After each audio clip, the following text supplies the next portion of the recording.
ఈ ఏడాది సంక్రాంతి కానుక స్టార్ హీరోల సినిమాలతో పాటు అప్కమింగ్ యంగ్ హీరో మూవీ కూడా రిలీజ్ అయింది. మహేష్ బాబు గుంటూరు కారం, వెంకటేష్ సైందవ్, నాగార్జున నటించిన నా సామిరంగా మూవీస్తో పాటు టాలెంటెడ్ దర్శకుడు ప్రశాంత్ వర్మ దర్శకత్వంలో యువ హీరో తేజ సజ్జా నటించిన హనుమాన్ థియేటర్లో రిలీజ్ అయింది. అయితే హనుమాన్ మూవీకి రిలీజ్ అయిన మొదటి రోజే సూపర్ హిట్ టాక్ వచ్చింది.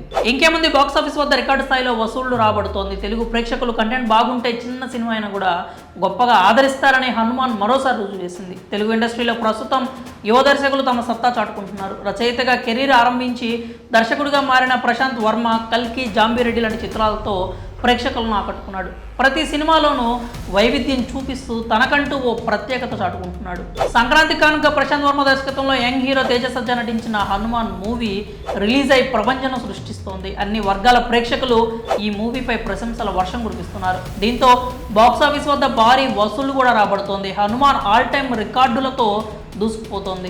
పాన్ ఇండియా మూవీగా రిలీజ్ అయిన హనుమాన్ ఓవర్సీస్లో కూడా రికార్డుల మోత మోగిస్తోంది. హనుమాన్ ఇప్పుడు స్టార్ హీరోల రికార్డులు బ్రేక్ చేస్తూ సరికొత్త రికార్డులను సృష్టిస్తోంది. మొదట బాలీవుడ్లో హనుమాన్ పెద్దగా ప్రభావం చూపించదని భావించారు, కానీ అందరినీ ఆశ్చర్యపరుస్తూ హిందీ వర్షన్లో కూడా అదరగొడుతోంది. బాహుబలి, RRR, అలవైకుంఠపురంలో సినిమాల రికార్డులు బద్దలు కొడుతూ అమెరికాలో ప్రపంచం సృష్టిస్తోంది.